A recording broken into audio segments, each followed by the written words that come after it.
Hi, Dave. Hi, Hayden, my little tasty smash burger.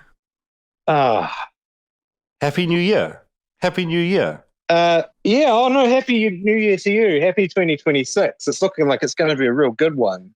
Everything so far in America is just fine. It's good. There's nothing wrong. Yeah, I've heard that.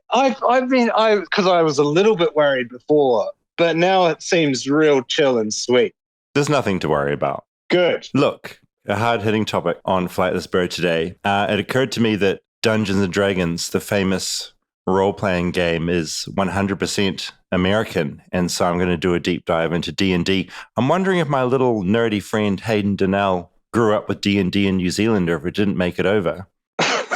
Yeah, we do have D&D in New Zealand, but I didn't personally play D&D. I think that I had interactions with a whole bunch of spin-offs of it. Now, some of your listeners might remember an awesome board game named Hero Quest, which is kind of D&D adjacent. Maybe people will get angry at that. I don't know. Just please, I'm just a small man. Don't hurt me if you are angry when I say that. But I also played my favorite computer games ever, Baldur's Gate and Baldur's Gate 2 in particular.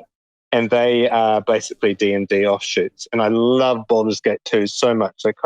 I think it is kind of like it's played on the same sort of rules, and it's like a dice system that, to roll your stats at the beginning and everything. So yeah. I think you've hit on a really good point, the giant influence of D&D on all sorts of things, including on the leisurely activities of one Hayden Donnell in New Zealand. The tendrils of America, in all respects, stretch everywhere. We all hear about it. We all know about it. It affects us all. You invent a weird little nerdy game, we know. But I think those little dorks from Stranger Things were on it as well, eh? That was the whole thing. Yeah, that was like a big Stranger Things that kind of brought D&D back again for a whole new generation. Made it cool thanks to 5 seasons of that atrocious TV show. Just awful. Just fuck those guys.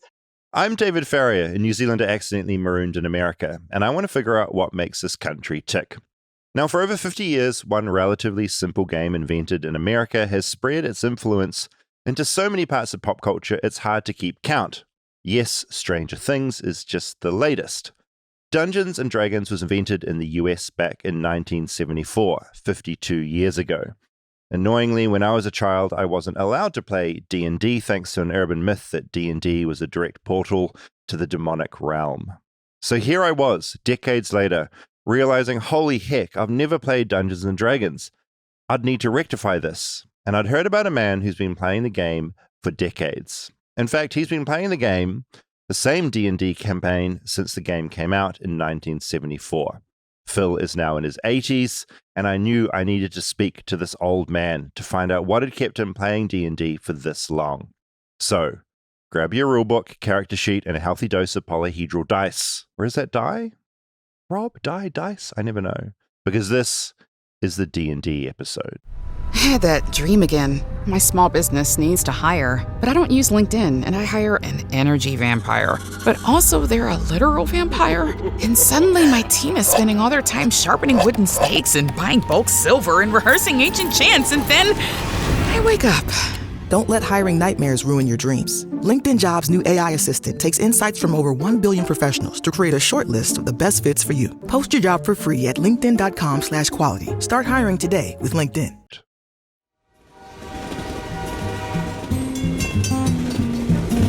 Flightless,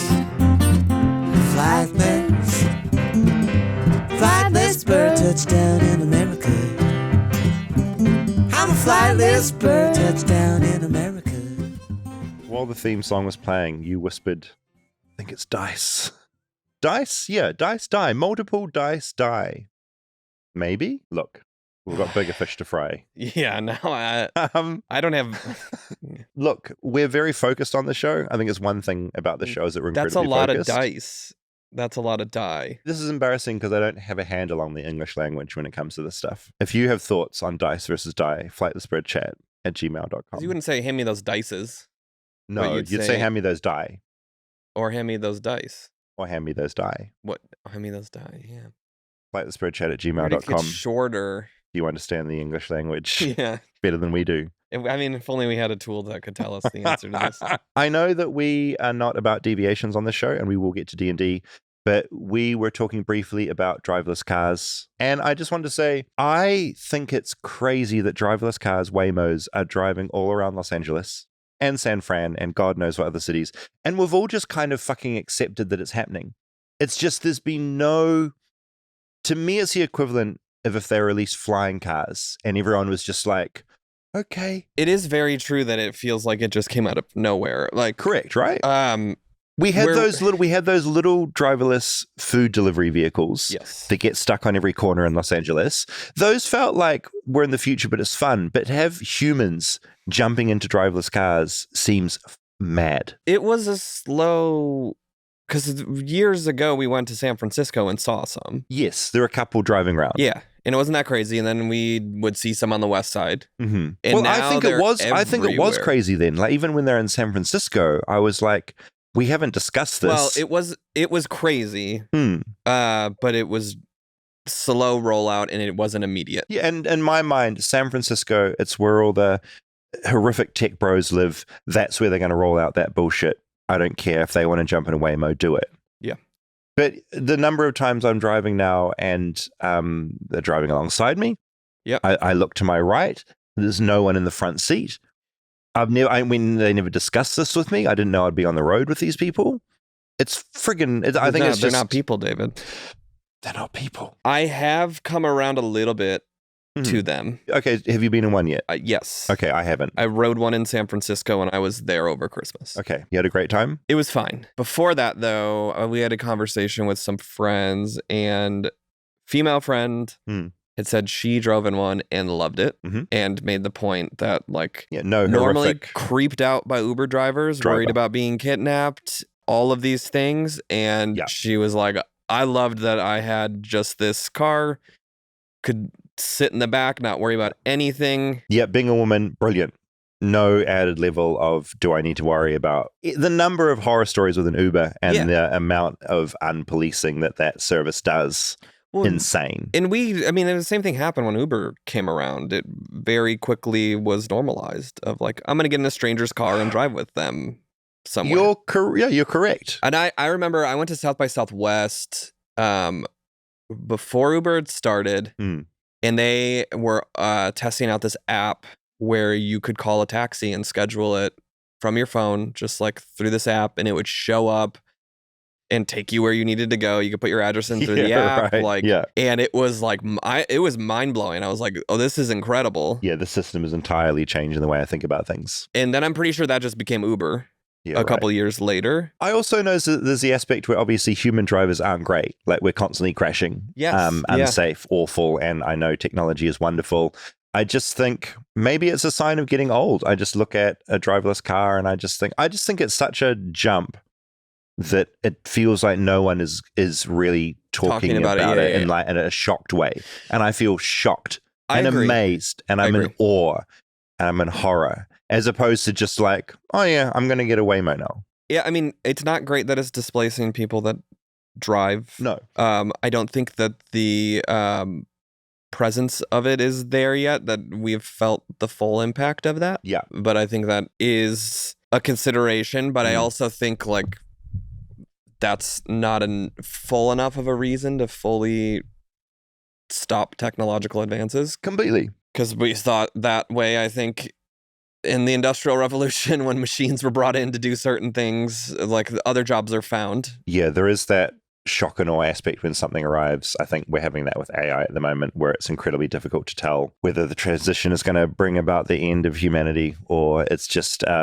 being shoved on us by tech companies at the moment, and it'll be much more minor than what we actually think. Someone brought up at dinner a night or two ago that the like main AI company, I think OpenAI, Altman, is like going to run out of money in 2 years. Yeah. And then maybe all of this just goes away. No, I heard a similar thing on a tech podcast I listened to. And essentially what the point they raised is that these jumps, when they put a bunch of investment into it and build more data centers that suck up the world's water supply, the last big like upgrade they did, it's not like the technology was that much better. Like it's slowing down in how good it is. Like it can get to a certain point and then it's kind of like, oh, this isn't that different to the last version. Right. And once the hype dies down, people will just go, oh no, this isn't gonna take over the movie writing business.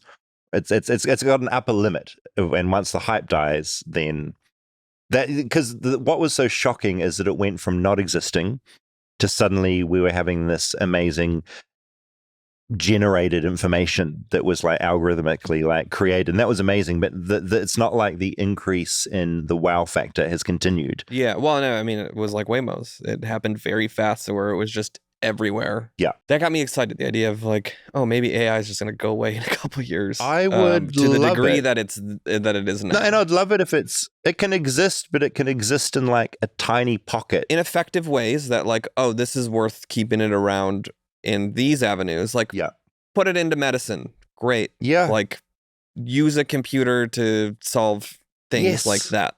Yeah, like if we can take it away from all human the jobs. Take it away from like the AI generated art and slop and video and all that shit, and having a conversation with ChatGPT about your current relationship. Give it to the doctors; they can use it. Take it off the front page of Google. Don't want an AI summary. Take it away. D&D.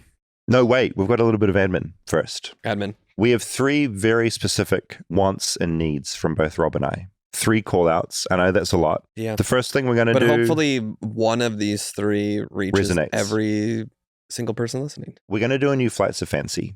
Yes. This is where we want to hear from you, the listener, about some specific insight you have into a deeply American topic. And for Flights of Fancy, I think the real thing we need is that you have some sort of unique access to a topic.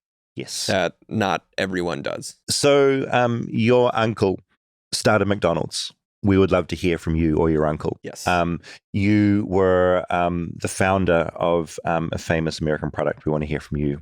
All that kind of thing. Yeah, you're a Disney adult. We want to hear from you. Wish we already did that one, but or other great ones with Navy dolphins. You train dolphins for the Navy. Yeah, if you have just something, if you're linked to something so specific and you want to talk about it, and it's deeply American, we would love to hear from you. Yeah, and what we'll do for that is we'll have an episode that we talk to 5, 6, 7, 8 people. They pitch us their topic, and hopefully some of those turn into fuller episodes. And to submit to that, you're going to go to bit.ly/FBFancy.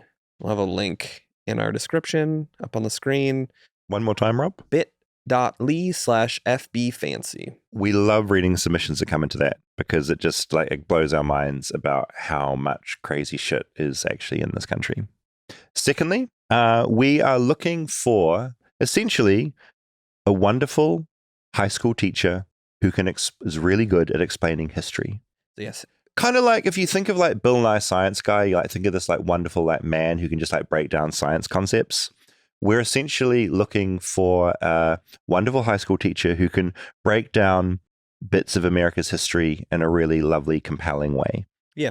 I mean, I had history teachers like that growing up. They exist. Like in New Zealand, I had a history teacher who was just beautiful and entertaining and wonderful.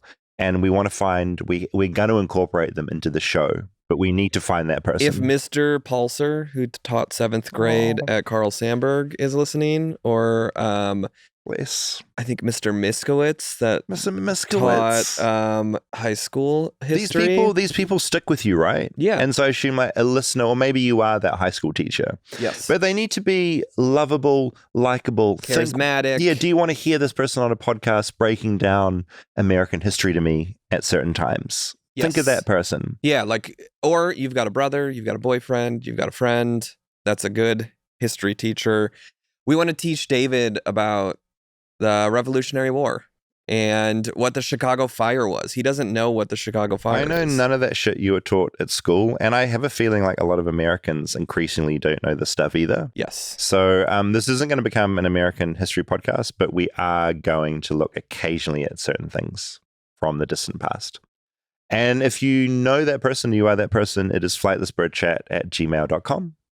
As always, flightlessbirdchat@gmail.com. And then the last thing. Yes. If you were in a cult, are in a cult, escaped a cult, know someone that was in a cult, know someone that's still in a cult.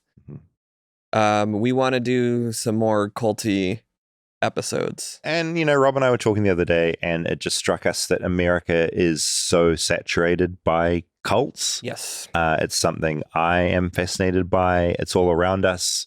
And yet, between Rob and I, we don't know a lot of people that were in a cult or around cults. We're sort of Scientology adjacent. We've got the closest to that. But well, you got like One Taste, you've got Nexium. There's so many. There's that weird owl cults in New York. I know there's a lot of people that grew up in like quite bizarre communes. Yep. But if that rings any bells, again, it's flightlessbirdchat@gmail.com. Just write in a couple of lines like who you are, what your link is to the cult, dates and locations, and we will get back to you. So again, it's Flights of Fancy, bit.ly/FBFancy. If you're a high school teacher or high school teacher adjacent, email us, flightlessbirdchat@gmail.com. If you're a history teacher.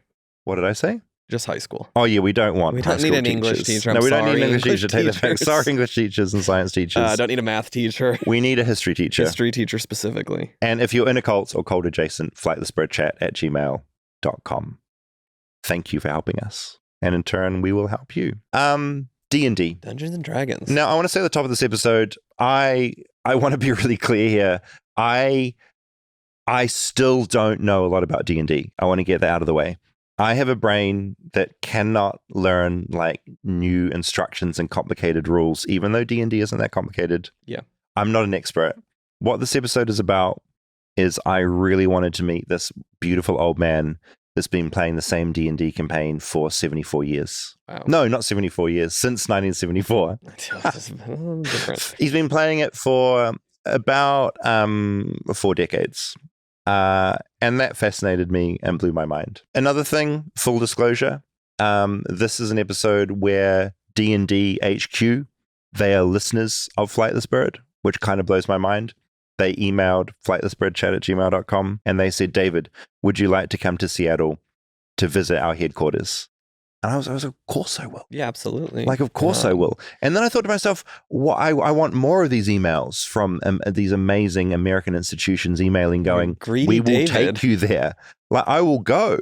Yeah. I'm just sitting around in America twiddling my thumbs. Mm-hmm. So if you are a similar, Here's you have our a similar fourth ask of situation, the episode. it's our fourth thing. If you want to fly me somewhere, I'll go.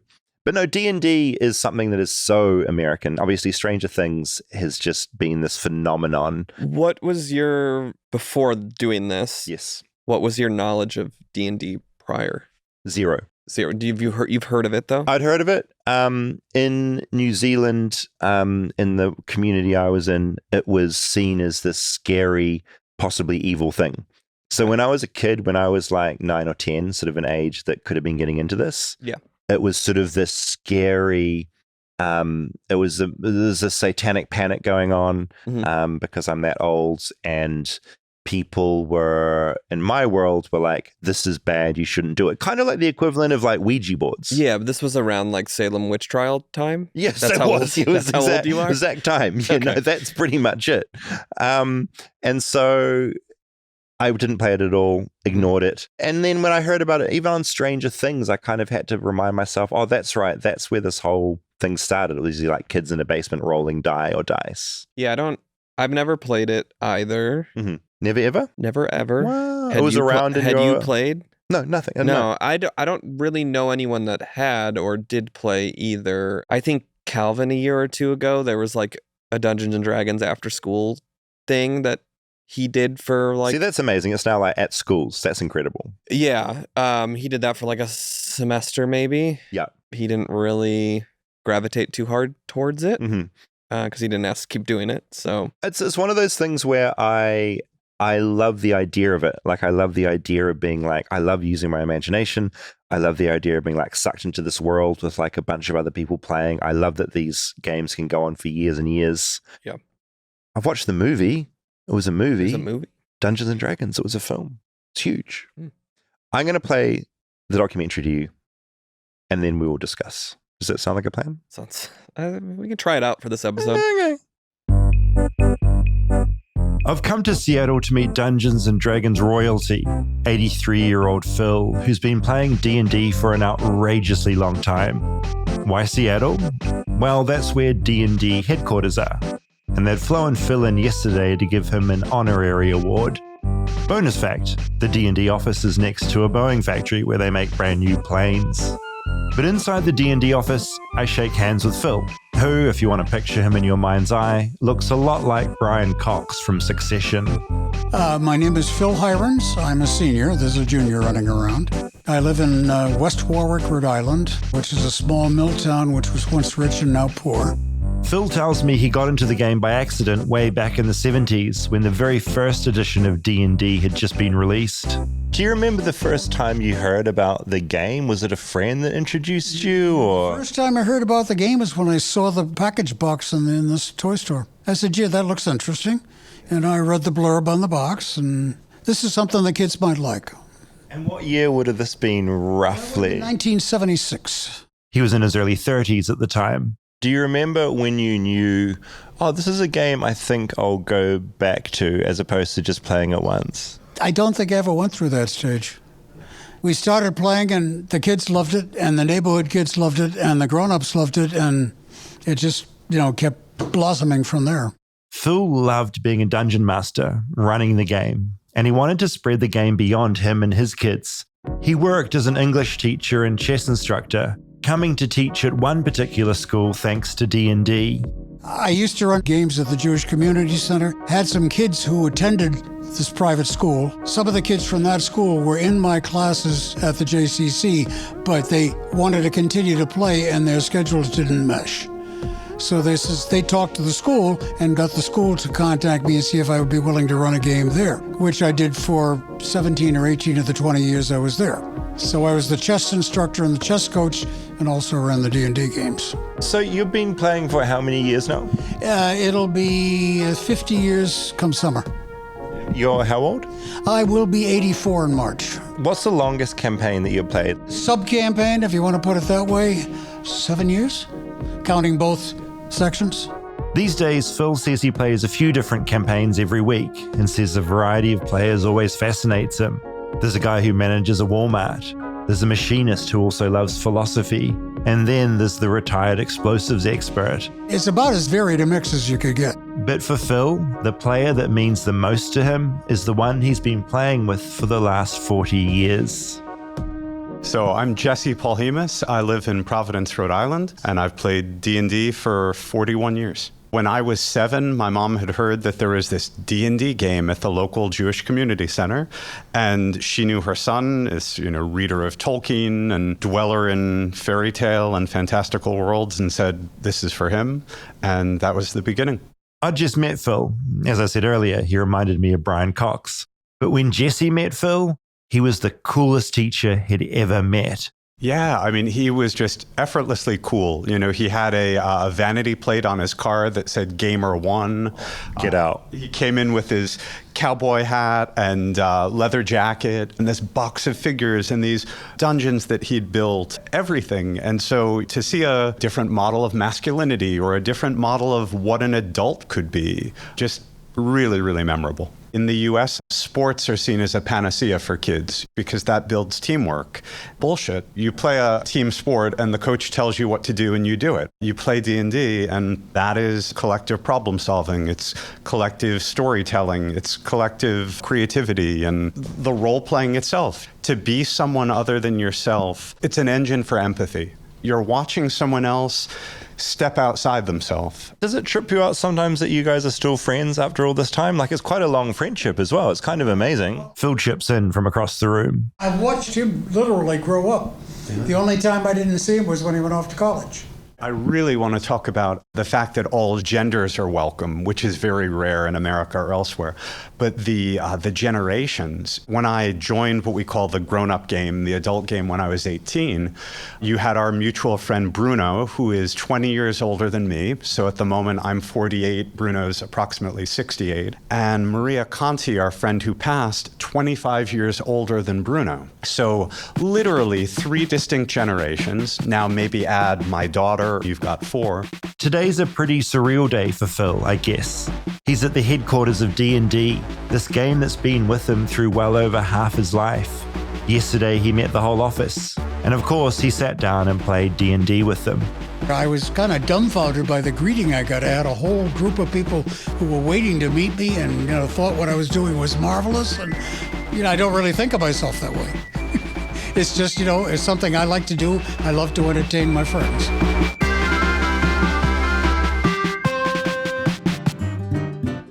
Stay tuned for more Flightless Bird. We'll be right back after a word from our sponsors. Support for Flightless Bird comes from Warby Parker. Rob, as a glasses wearer, I am so excited Warby is on as a sponsor because I've been trying to figure out where to get new glasses in America, and now I finally have my solution, and I'm very deeply, deeply happy about this. Yeah, welcome aboard. I've got a few pairs of glasses from Warby Parker already. Do you? I wear contacts, but when I need glasses, I didn't tend to go there. Okay. They've got great sunglasses too. Oh my God. Thank you, Warby. Nothing comes close when it comes to quality, price, selection, and customer service.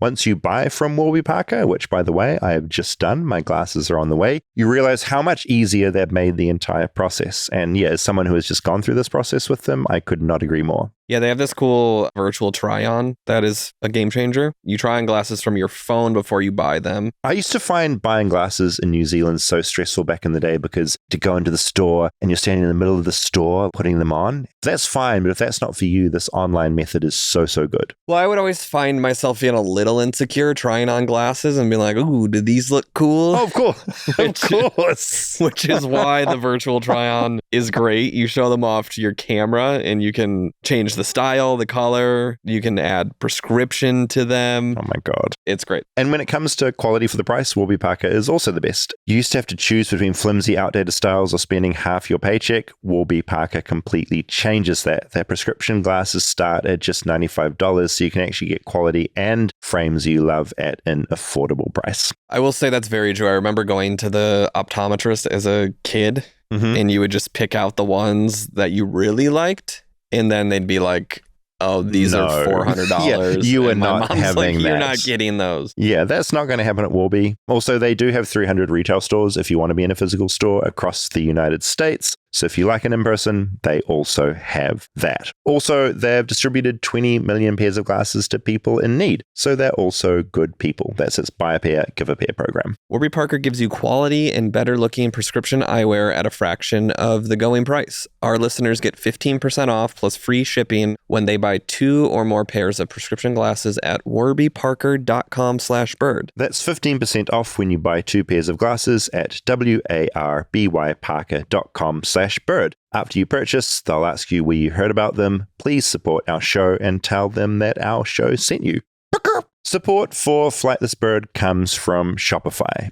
Now it is 2026, and if you've been thinking, man, I want to start that new online business, I want to get this thing going, do it now. Don't wait. Don't wait till it's 2027. Do it now. And the thing that can really help you do this is Shopify. It gives you everything you need to sell online and in person. Millions of entrepreneurs have already made this leap, from household names to first-time business owners just getting started. Yeah, maybe you've got an idea that you can't shake, a craft that everyone tells you should be selling, a store that you've already designed in your head. Well, Shopify can help you make that. And it's really easy. It gives you all the tools you need to build your dream store. You can choose from hundreds of beautiful templates that you can customize to match your brand. And it has marketing tools built into. You can create email and social campaigns that reach customers wherever they scroll. They have built-in AI tools that write product descriptions and headlines and help you edit product photos. So as you grow, Shopify grows with you. Handle more orders that expand new markets, and do it all from the same dashboard. In 2026, stop waiting and start selling with Shopify.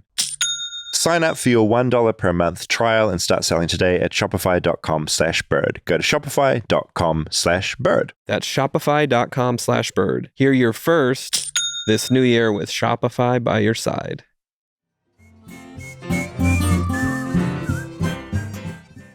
Phil, Jesse, and I are moving to a different room, the games room in the office. Phil wants to show me how to play, and as he sets up, we're joined by the big boss, the Dungeon Master, to end all Dungeon Masters. My name is Dan Ayub, and I run D&D. Just a casual thing to say? A crazy thing to say. I joke a lot that 12-year-old me is still somewhat in shock. This game I've been playing my whole life and has shaped my whole career. If you were to tell me when I was playing in the basement with my friends that one day I was going to be overseeing this, I never would have believed you. Do you remember your first interactions with D&D as a kid? Absolutely, yeah. I was about 10. I was hanging out with some older kids in the neighborhood. And then I got super into the books. Started reading the Dragonlance books and Crystal Shard, and that was it. I was done. I was just sucked into the universe. And a group of friends and I started playing. And I still play, not the same campaign, but I still play with that same group of friends. And, you know, I always say that's part of the magic of D&D, right? Through marriages and divorces and kids and births and deaths, right? Like this game. So true, yeah, because I went through a divorce. Phil chipping in again, saying he had a divorce. A marriage may have ended, but his D&D campaign went on. Absolutely. It is this thing that just brings you all back together, right? Like even if you're feeling like shit because something happening in your life, you know, it's you can come back and sit and go to another world and just have a great time. It's therapeutic sometimes. Danny's career started in video games. He worked on games like Halo and Prince of Persia.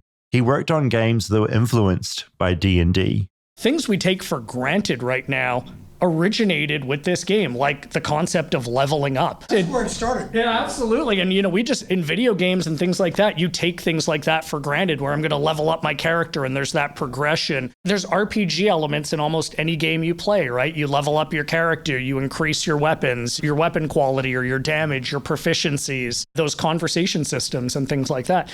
I say a lot, D&D is probably why I ended up making video games. I mean, it really is a kind of an American art form. Like chainmail, I guess you could really call the precursor. Even that was influenced by other forms of wargaming and things like that coming down with, I think, somewhat European roots that very much influenced Gary Gygax. And chainmail was really that thing that led to first edition and all of those things. Danny says it's interesting Phil was using D&D in the schools he taught at. That wasn't all that common back then, but today it is. Yeah. And there are a surprising number of schools that are using it. I did a brief stint in education before coming here, and I was really interested in how D&D can be used in education. So when I came here, I was really excited to dig into the education programs. What we're hearing, those clubs quickly fill up because kids are super interested in it. Doesn't have the stigma that it did when we were growing up, where you hit it. They fill up, they run out of space very, very quickly. And it's either just for an after-school program, or I know at my kids' school, they use it for French language instruction. Like, okay, we're going to play D&D, but it's going to be in French. So, That's cool. And like anything, when you're having fun, you don't realize you're learning. But I think it just shows how much D&D and the perception of it has changed. Phil has all his notes out, and we've been joined by some other players from the office. Phil hands us all character sheets, who we're going to be. I tell him this game was semi-banned when I grew up. That's a shame. That same thing happened when I started to run games at the local Jewish Community Center. There were some parents who were concerned about what they'd heard, right? I said, well, the easiest way for you to find out is to sit in and watch the game. And I did that with the kids. And then the parents said, oh, what's that silliness all about, right? As a matter of fact, one of the parents said he wanted to see if they could start an adult game. It never came to pass, but they were almost interested to the point where they wanted to play. Danny chimes in. Turns out when he was a kid, some of the adults around him also thought D&D was evil, which is just quite objectively funny when you realize he runs D&D worldwide today. He remembers news reports from the time that helped feed the moral panic, part of the satanic panic of the 1980s. Just to show the images of this game. I mean, the gruesomeness of this game and the occult link to it. Well, I know that when I did my message, and this has happened, I have letter after letter where people took the pieces. Now, there's sixes involved in the pieces of the game, but they'd take the pieces of the game, they would throw them in the incinerator or the fireplace, and screams would come out because there seemed to be some kind of spiritual forces inhabiting those pieces, and children would drop out of life. They didn't want to study anymore.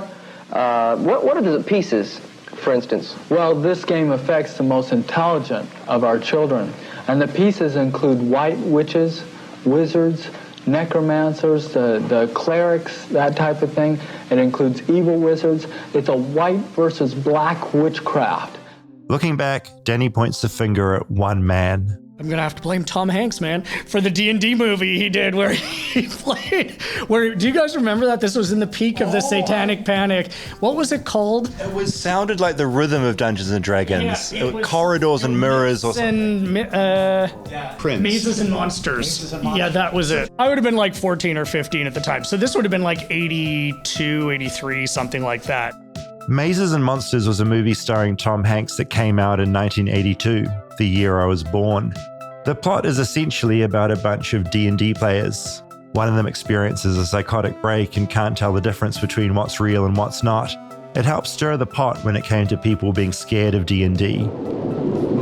Tom Hanks and his friends get caught up in a deadly game of fantasy. I am the maze controller. Until they take it too far. I propose we play Mazes and Monsters in a real setting. It won't be a fantasy. Too bad for one of them, because now there's no turning back.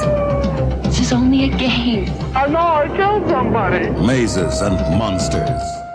The film was loosely based on a real-life story about a teen having a mental breakdown who happened to also like Dungeons and Dragons.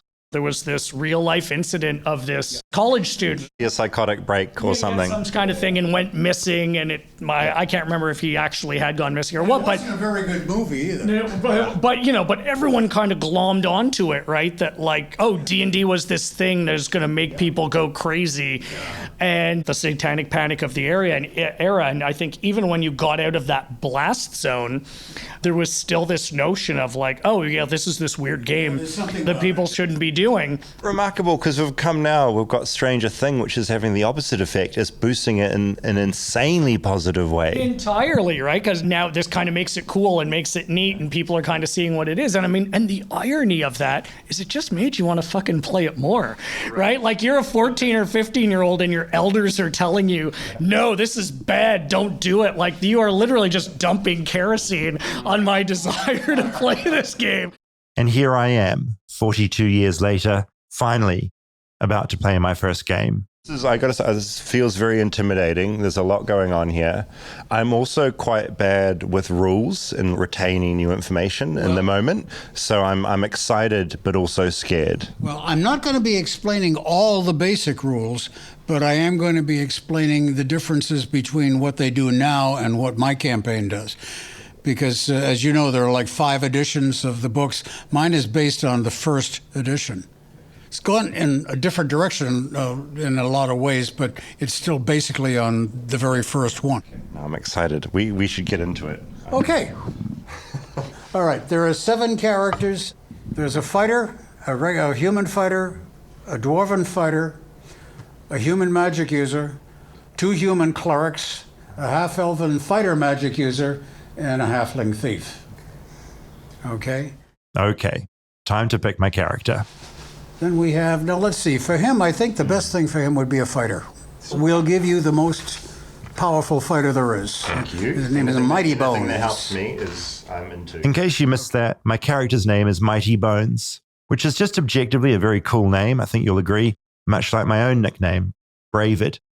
And look, I'm not going to recount the hour I spent playing Dungeons & Dragons for the first time for a few reasons. First, it's not going to be that fun for you to listen to. I mean, dear God, just the rules. There might be special circumstances where, like if you'd just been attacked, you might have to, it would blow the spell on a 19 or a 20, or maybe even an 18, 19, or 20. The round before you're going to cast the spell, you have to stand still, do nothing, say nothing. And you cannot be disturbed in any way by physical or magical damage or even by jostling. Secondly, the whole thing was just a blur as me and my fellow players rolled dice, navigated some dungeons, and battled a bunch of trolls. As we wrap up, Phil rummages around in his bag and pulls out this giant hand-drawn map. It's the whole universe that he, as a dungeon master, has drawn up. How long did this take to create, would you say? Probably 15 years altogether. I started with the original, which was a little bit simpler, a little bit smaller, and then I redrew it to this size because I wanted this to be able to contain all the basic elements of the game. There are 21 different religions, or 22 if you count the old Druid ways, and all of them are represented here in the city. 9 of the 21 have their major temple or a synagogue or whatever it is here. But this is probably my biggest accomplishment as far as how realistic it is. It has a civic auditorium. It has a library. It has schools. And when you look at this, can you imagine and see what all this looks like? Oh, yeah. Yeah, it's easy enough. It also has a 30-foot outer wall, which was done with magic, which is before their time, so that it is even impervious to most spells. For someone that hasn't played this before, what is it that sets this game apart from, say, chess or some other board game that people are maybe thinking of? There's usually an element of chance, which you don't have with chess. Chess is all logic. It's a sense of camaraderie and mutual cooperation. This is particularly true with the kids. The kids learn to cooperate because if they don't, they get into trouble. And it's fun to have people be able to step outside their own personality and create basically another person. And it's really funny. Most people's characters are either very much like themselves or almost total opposites. Wonder what that says about a person. That's quite funny. I think it's fairly obvious. They've got another side that they would kind of secretly like to investigate. I feel like you live these two existences where you're in this world that you and I are both in right now, and you can kind of have all those references, and then you've got this entire other world that you've existed in for decades now. That's quite fascinating. It is, and that is true. I kind of live in two different worlds, and they're both fun. For somebody my age, I'm still enjoying life. I'm very, very fortunate that I've got good genes. I'm doing very well for my age. I've got hearing aids, and I've had the laser surgery on the eyes. And I've been diabetic for almost 40 years, but that's still under fairly good control. So, I expect to live at least as long as my grandmother. I had a grandmother who made 91, still had all the marbles. I wonder how many kids you've gotten into this that are still playing. Well, I know of at least 3 in different parts of the country that are, have moved away and are either playing in somebody else's game or have started their own campaign. As far as the total number of kids, between my own kids and the neighborhood kids, and then the kids at the JCC and at the private school, it's got to be upwards of 500. What is something that you've learned from all these years of playing about people or about the game or about yourself? Well, it showed me that I had even more creativity than I thought. I like dealing with people, I always have. I have run into kids that I had in school over the years, and without fail, they said, "Oh, Mr. Hirons, I still remember da-da-da-da-da-da." Which makes me, really makes me almost weep, because, it's nice to know you're remembered. As he says this, I look over at Jesse and realize this is all so true. Jesse met Phil close to 4 decades ago over a game of D&D, and that game and their friendship is still going strong. Phil, you just looked at him, you wouldn't know, but he's touched a lot of people and just had amazing success and amazing generosity. I've just scratched the surface of what Dungeons and Dragons is and the massive influence it's had on pop culture. But to understand that, I realize I don't even really need to know the game. I can just look at Phil and Jesse and their friendship, their really, really long friendship. Role-playing games have taken on so many different forms now. You can have role-playing games where there are no dice. You can have role-playing games that are a limited half-hour scenario and you're done. The creativity that people have brought to the very new genre is incredible to me. I've had a lot of time to think about this, and looking back at what Phil's done, I think of D&D as role-playing as America's big cultural gift to the world. Is it the superhero comic? No. Is it jazz? No. Is it baseball? Is it any of these things? They're subgenres. They were existing art forms, but D&D was the first of its kind.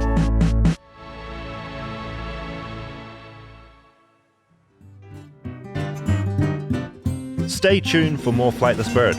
We'll be right back after a word from our sponsors. Support for Flightless Bird comes from Mint Mobile.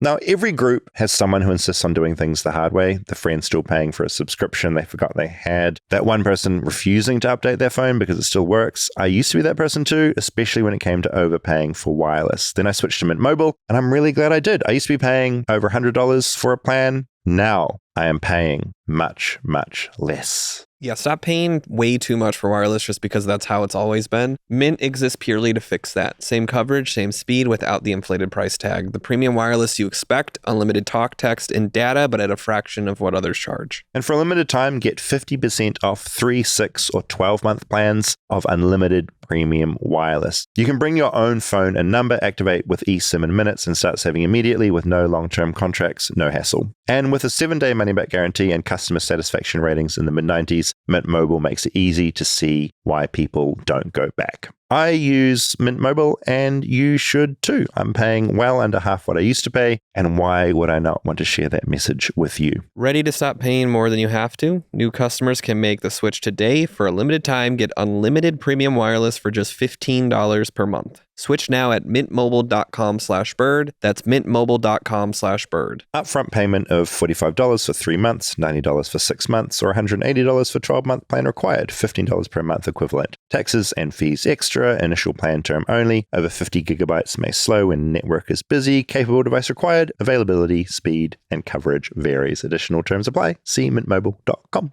Support for Flightless Bird comes from Quince.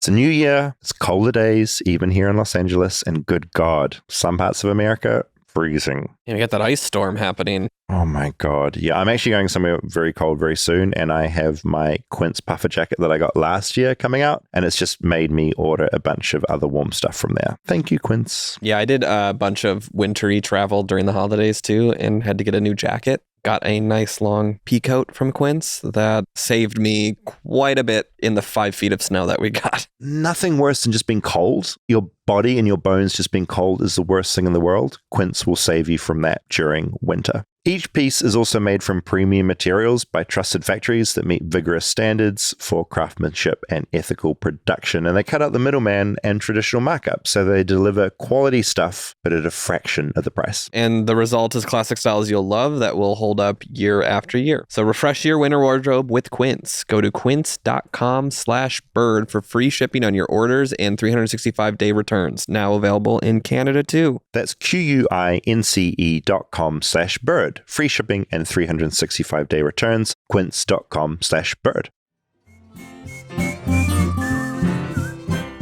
I think we can all agree that Phil is the sweetest man you've ever met.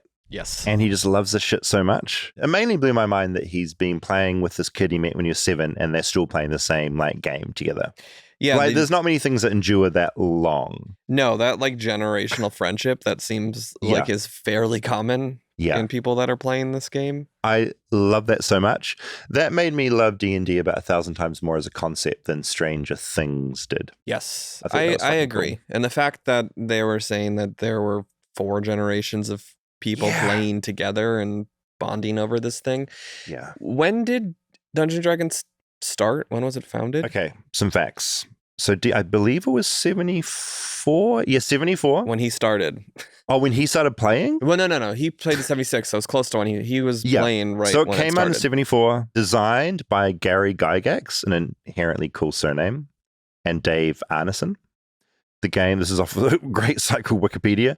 First published by Tactical Studios Rules in 1974. It's now published by Wizards of Coast, a subsidiary of Hasbro. So it's part of that giant friggin' empire. I wonder how much influence it had on campaign style video games. I feel like all of that is I would from D&D. And it's so simple. Essentially, if I also didn't explain this, but essentially you're sitting at a table with friends, you've got paper in front of you, and you've a dungeon master essentially rolling the dice, and you explore this world with him. And so it's all your imagination, you're drawing on the paper what's ahead of you so you can remember what's there. Well, and it's not a board game in the sense where one person wins at the end of this, right? It's just you're going through this full campaign. You're going on an adventure. And just summing up the game, you're going on an adventure. And no, that's the weird thing talking about this. I played D&D for a grand total of an hour. Yeah. I can't speak to what a full campaign even is. I feel my mind still doesn't grasp the whole thing. I've seen you do this a couple times. When you were getting the rules read to you, did you just fully glaze over? Yeah, I'm gone. Yeah. Yeah, it's a brain issue I have. And when people start reading out lists and they're not written down, but it's just audio, my brain just goes, like it retains none of it. And that means I instantly feel a combination of boredom and I feel stupid because I'm not understanding. Yep. And that's what it's like when and unfortunately, that is my barrier to D&D, I think. I mean, that's why I do presentations for you, because I know that. They're visual. I'm like, Dave, if I just tell David these things, he is not going to follow along. Go on. You've seen Let's like get some when you're explaining, like when we're just talking and I feel like you're coming out with show ideas, and if it's not written down, you can probably see me kind of like drifting off around the room. Or telling you about football games. Oh, I showed you clips though, and you were you were need amazed. Clips. I was. That one run through where you gave me a video was good. But you talking about sport? Oh my God. Yeah, you need visuals. I get it. I'm similar. I think the verbal explanation for me is harder. Yeah. Like when you are playing games with a group, playing a new game. I don't know how often this happens. Maybe it happens more because I have kids, I think. Yeah. Are you the one that's like taking the instructions and telling everyone, or you're letting someone else and then them translate and explain it to you? I just avoid it. Yeah. I avoid games. It's like I know how to play chess and Monopoly and Uno. Anything new, I'm just not doing it. It's too stressful. Right. I just can't take it in. If I had kids, I guess I'd be forced to get back into it again. It happened recently. The boys got a gift for Christmas. It was like tacos and burritos was the game. And we were trying to play with my mom when she was in town. Dude. The rules I was reading through them. They made no sense to me. And I was just like, I give up. I'm out. I don't even want to play this game. I gave it to Natalie. It feels like that should be a game that should be very simple. It should be. It sounds simple. I mean, it eventually, yeah. Once we started playing, was simple. Yeah. But it got so overwhelming that I was like, Yeah, the initial wall of rules just makes you go, I don't want to do this. And these are very arbitrary. It was like you're picking up a card from the dump and putting it in your taco or burrito, and then so it's nothing that logically makes sense. It's just weird phrases and words happening. Like, what's a taco? Yeah, what? What's a burrito? Sounds like a real hit. We're finding out that I don't know about Mexican food today. One cool thing, he bought all his like old school D&D like literature, because there's books around it. There's movies, but he had a list of like things from the D&D universe, and I was just randomly flicking through this old book because it was like, it smelled like an old book, it looked epic.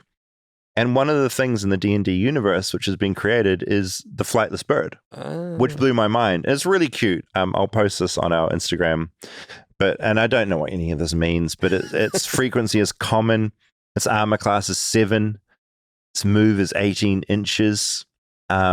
All the number of attacks 1 or 1, special attacks 0, special defenses 0. So it's sort of like a shitty kind of a not very powerful thing. I mean, this feels similar to Pokemon, right? Totally. Pokemon's gonna be semi-based on. Well, yeah, Pokemon probably wouldn't exist without all this shit. And in this book, it said these large avian creatures are typified by the ostrich, emu, and rhea.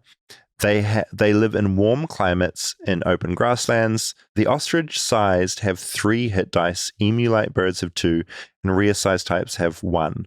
All flightless birds are non-aggressive and run from danger.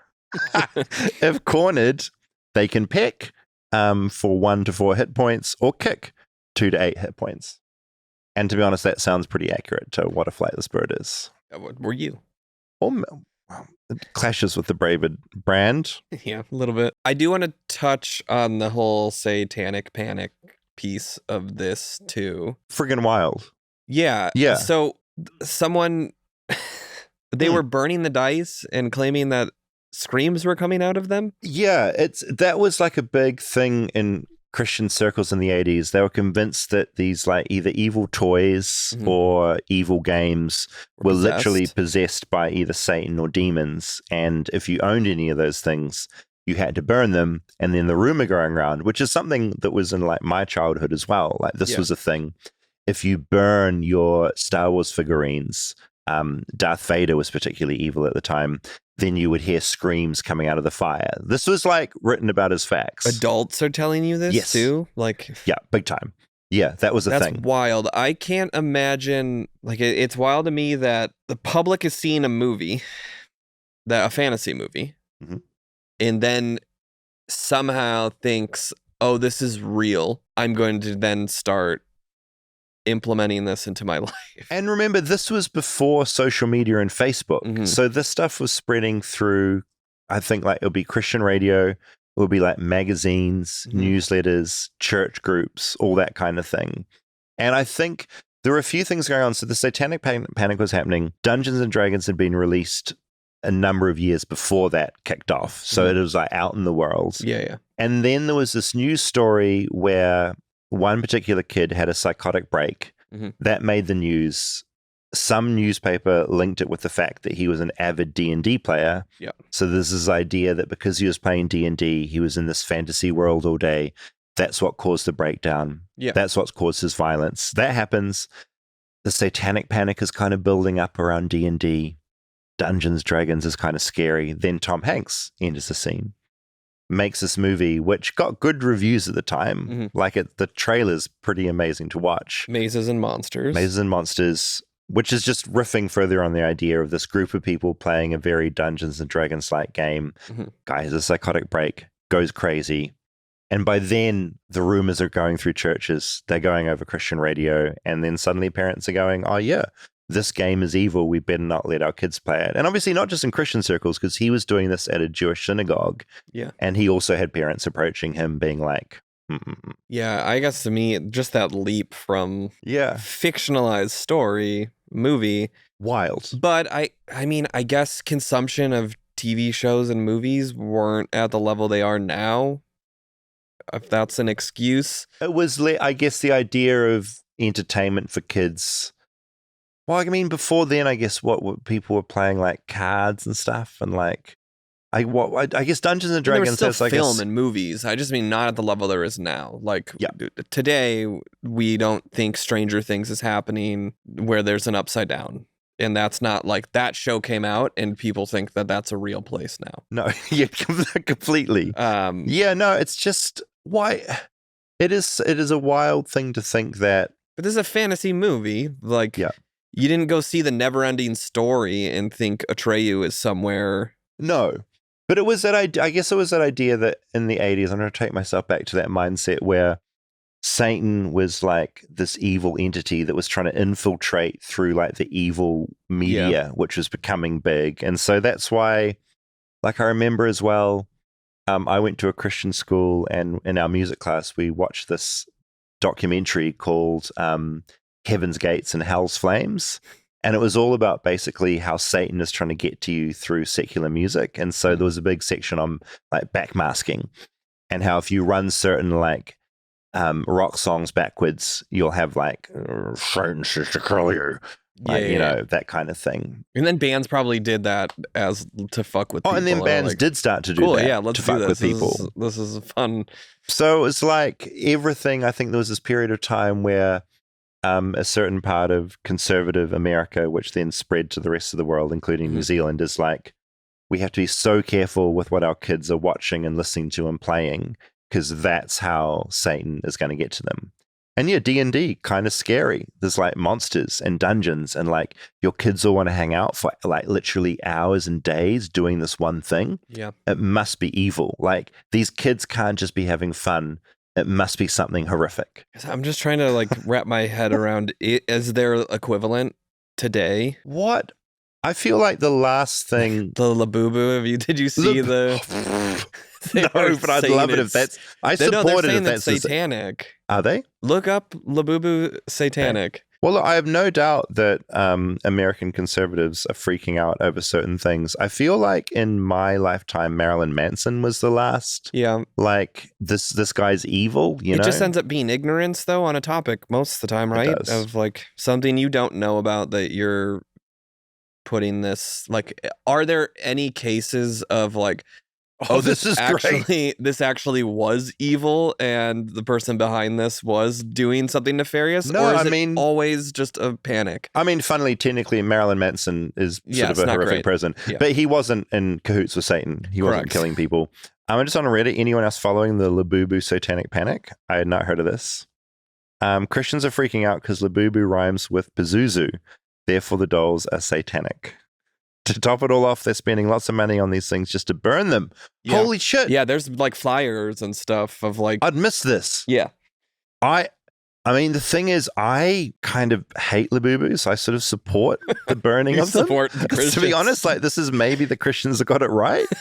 This is wild because it's literally what was happening in the 80s when parents were burning their kids' toys. And I guess some people sincerely are thinking that, because to me, this seems like it's spreading as a joke. Like, I love the idea that Labubus are satanic. You love that idea. You're right. It's like done in a slightly ironic way. Much like on Etsy, you can buy spells at the moment. That's like a big thing. And I don't understand whether it's people buying them like ironically because it's kind of a gag, or it's people actually think spending $50 on a love potion on Etsy is a thing. Well, but is that the line? Like, there are probably a percentage that, like, or was that totally manufactured as a viral post? I feel a whole new episode coming on. I mean, are there phone numbers on any of those? Influencers are burning them. Yeah, as someone who I love to collect things and I have like a lot of junk in my life, but I feel like the whole Pop Mart Labubu thing is like sort of it's just like lumps of plastic. Yeah, well, and it's all just capitalism. It's like, capitalism like writ large, like in a really... But I can't talk because I obsessively collect records and stuff, so I'm going to shut up. The other thing I briefly wanted to touch on, there was a very popular D&D movie called Dungeons & Dragons. I've watched it. I don't remember it that well, but I think I watched it on a plane. What year did it come out? It was Dungeons & Dragons, Honor Among Thieves. It was a 2023 fantasy heist comedy. Heist comedy. Directed by Jonathan Goldstein and John Francis Daly. It starred Chris Pine, big star. You see him walking around our neighborhood sometimes. He looks rugged, sometimes with a beard. Hot guy. Michelle Rodriguez was also in it. And Hugh Grant. Bradley Cooper. So it's actually quite a good film. I remember watching it and really enjoying it. It apparently, like, it really gets like the tone of the game and like the spirit of the game. Tom Morello was in it. Get out of town. From Rage Against the Machine. So yeah, apparently, I mean, I've watched it and I enjoyed it. I just don't remember it that well. But it was a really good film. So before Stranger Things, or as Stranger Things was happening, that was happening as well. So point being, D&D, huge. Before I left D&D headquarters, they gave me this to give to you. Oh, to give to me? Rob, is a Dungeons & Dragons starter set. They thought that Calvin may want to get into it. This is the shit. And That's everything he needs to get so into heavy. the world. It's so heavy. This is so heavy. I did not. So that will have like the monster guide in there. It'll have whatever the world building thing is, the guidebook. It's a role playing game. The world's greatest role playing game. It does say 12 plus. Okay, how old is Calvin? He turned 9 today. Okay, well, give it to him in 3 years. His birthday. He's a smart kid. Yeah, I reckon he's smart. probably Vinny would probably dig it as well. Get into that. Vinny would probably. So I thought that was a lovely thing that they passed on. Okay, feedback. There's I think because we've been like on a bit of a break and there's been a lot of gallivanting around, there's so much feedback that's backed up. I'd like to begin by saying the Rosabelle episode people seem to enjoy it because Rosabelle is a fucking delight. Yes. And people love Rosabelle and we're just amazed by Rosabelle. And I thought that was a really beautiful thing. I really enjoyed that. Yeah, you guys were both, I think, a little skeptical after that recording. Yeah, so we had a discussion and we were like, will anyone be interested in this? Like, because I feel like I'm so used to Rosabelle. Yeah. And I don't quite know what I expected from the recording, but Rosabelle was very worried. She was like, no one will want to listen to this. Like, this is the most boring thing ever released. And I was like, maybe it is quite boring, but Rosabelle's fucking wonderful. And I think it was so nice, the feedback we got from that episode. Yeah, no, I think it was fun to see your guys' friendship, interaction. Looking at it back, I enjoyed it more than being in the moment. Also, I had a fucking egg cracked on my head. Yes, you did. Which was horrific. And I actually have a deeper understanding of how bad that was because also getting it out of your hair. I went to the shower. It's the shell and the egg gets so deeply ingrained in there. And Rosabelle has so much hair, and I'd done that to her before she was about to go out to an event. Yeah. And so I have an added understanding of like her dismay at what I'd done. Yeah, that was pretty shitty. Also, like over on Patreon, there was a lot of talk about this. Lisa said, like how David completed the episode serious with a giant clump of eggshell hanging in his head, like a crusty fascinator. There was also a lot of debate about whether I knew it was coming, and I'd like to clear up. And I didn't realize at the time, you were smart. You were like, Dave, take off your hat. Yeah, we need to see your hair. That was you just being a little shithead. Yeah, well, I tried to do it, so I did it early. And then I Because I put my hat didn't want back it to on. happen like right before the gift, because I felt like that would be a giveaway. Yeah, Dave, let's see that hair. You went a while with it off, but then for some reason you put it back on again. Mm-hmm. And it was right around then, and I was like, fuck. There was basically a lot of people couldn't conceive that I'd be so stupid as to not to see it coming. Mm-hmm. And I just want to say I didn't see it coming. Well, you brought it all. up. You were like, it happened over here. Yeah. All of it. You knew we had hit that milestone because we'd already been talking about the Lord of the Rings, but I think you maybe just fully didn't remember that an egg break was part of it. Not at all. I didn't remember any of it. I was like, we get to this many Patreon subscribers, we're going to do a Lord of the Rings screening. The whole egg on the head thing was gone. Also, Rosabelle creates, and you'll know this if you've heard her voice, she creates such a peaceful atmosphere around her.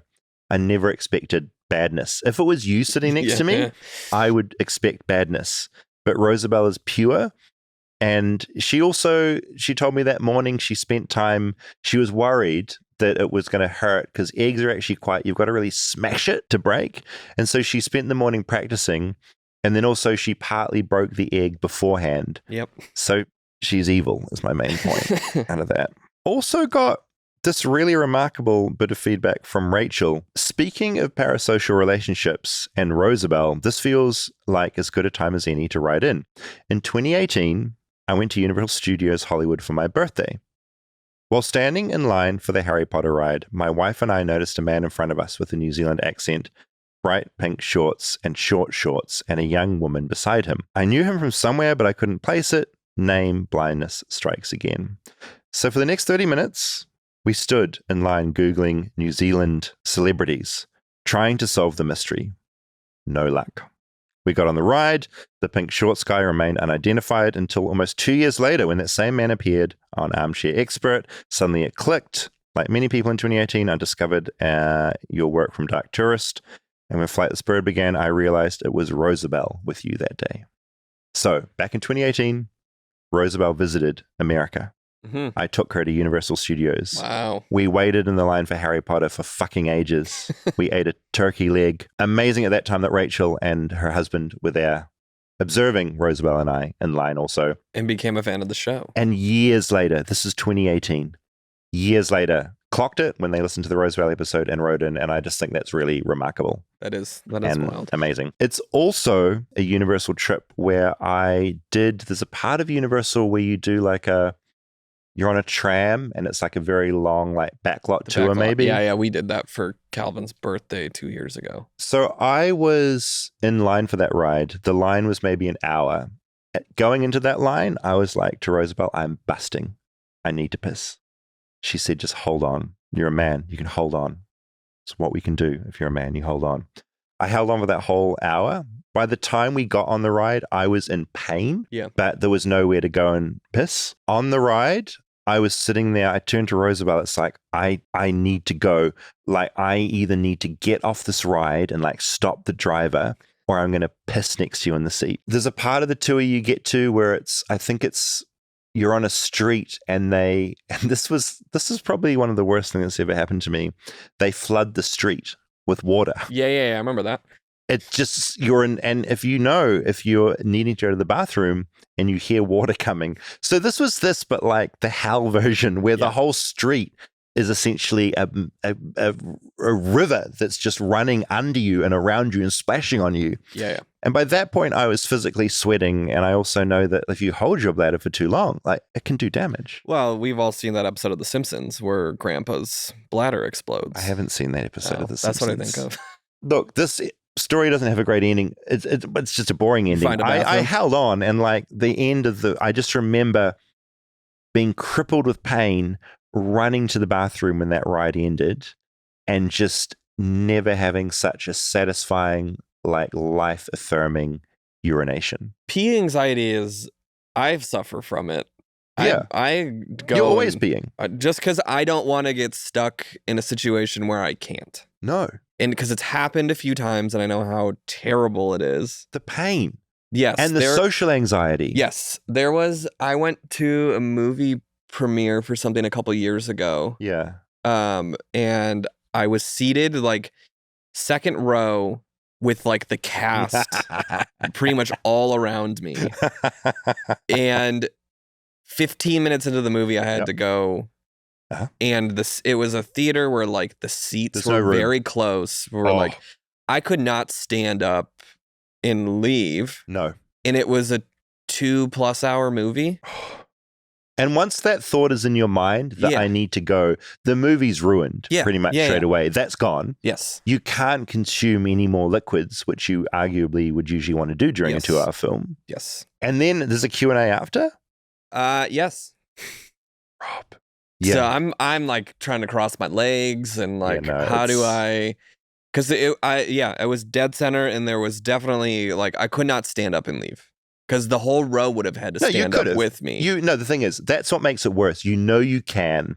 That almost makes it worse. The option is there, but to do that, it means you have to disrupt a whole row. Everyone's going to look at you.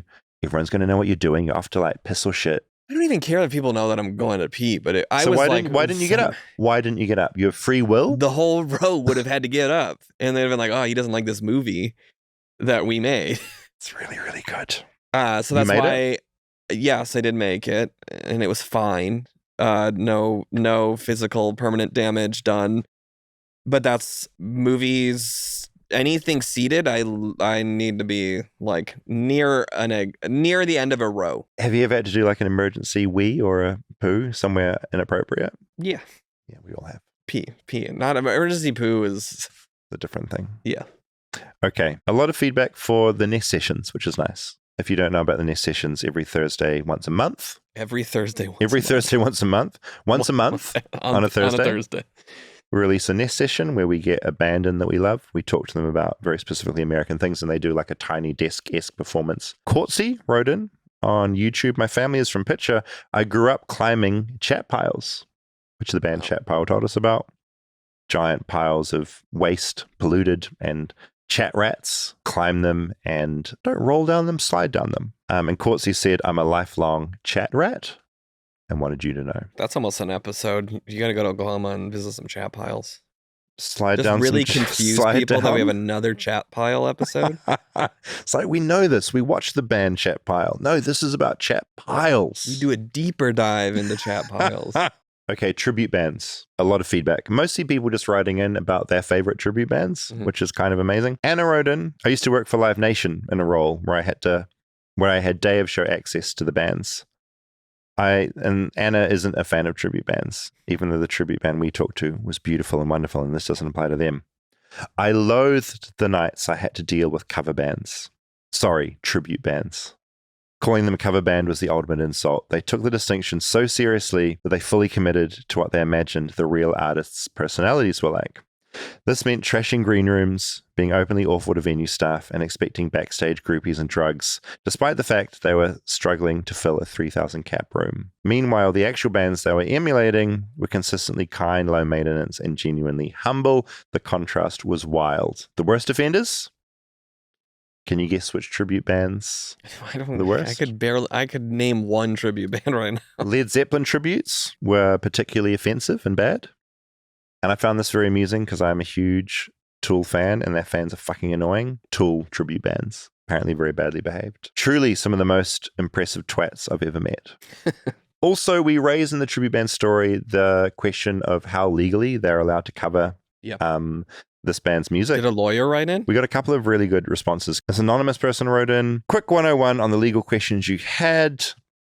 With the obligatory disclaimer, this is not legal advice, just general information. There are 3 different types of IP at play here, and this is why tribute bands probably aren't getting sued all the time. Number 1, rights of publicity. These are individual rights and vary state by state. Without getting into the weeds, Elvis tribute artists are a good case study.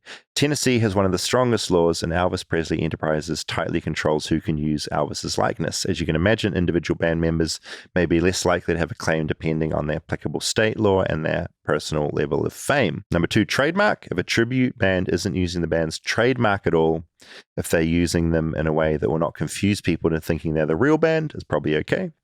That's why tribute bands have weird, different names. And yeah.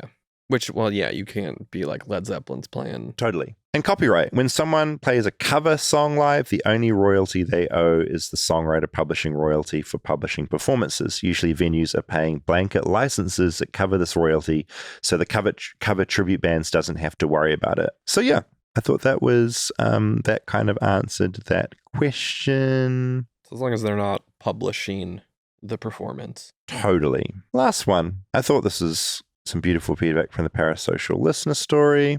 Just wanted to say thank you on Parasocial Listener, which focused on Nick and the health difficulties he was having. When I first listened to this episode, I had quite a profound impact on me.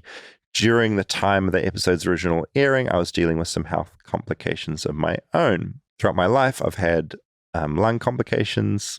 Doctors put it down to severe asthma, but after multiple rounds of various tests and CAT scans, I was eventually diagnosed with cystic fibrosis.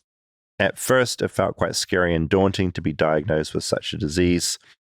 I asked myself, how could it be that I've reached my 20s without ever knowing I had this? Yeah, cystic fibrosis is, I think, can be fairly intense. I played soccer with a kid that had it. Did you? Right. And was friends with, and like he needed a ventilator every night. I think he would. Full on. Yeah.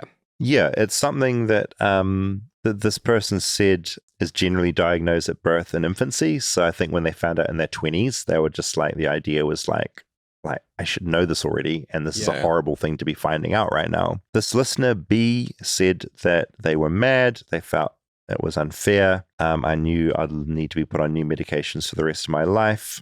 I knew me and my partner would have to rethink our family plans, as I'll most likely be unable to have biological children. However, throughout all of this, I kept thinking back to the Parasocial Listener episode and the story Nick shared. I specifically latched onto one thing he said in relation to having his condition. Why not me? Hearing this from someone like Nick really helped put some things in perspective. Life can feel unfair at times, other times it can be downright cruel, but it can also be really beautiful. No rain, no flowers, as they say. I say all of this as a quick reminder of what you do and the art you make matters. Your show has brought me comfort and joy over the past few years, and I sincerely hope there's no plans of stopping any time soon. Thanks for all you do, and thank you for Nick's story. I'm sure I'm not the only person this has helped. So B, thank you for writing in. That's pretty much the dream kind of feedback and response to an episode. So, and I think Nick will be really grateful to hear that as well. And B, no doubt you have a big journey ahead of you. But if our silly show has helped in any tiny way, that means a lot. My God. That was Flightless Bird for another week. If you have any feedback, what's our email, Rob? flightlessbirdchat@gmail.com. We are on Patreon. If you want ad-free episodes and extra episodes every Thursday, patreon.com/flightlessbird. We're on Instagram. You can like and subscribe wherever you listen to your podcasts. And we're on YouTube. If you want to watch us, we're on there. Thanks for listening as always. We'll see you next week. And here's a little preview of this week's Patreon episode. Yes.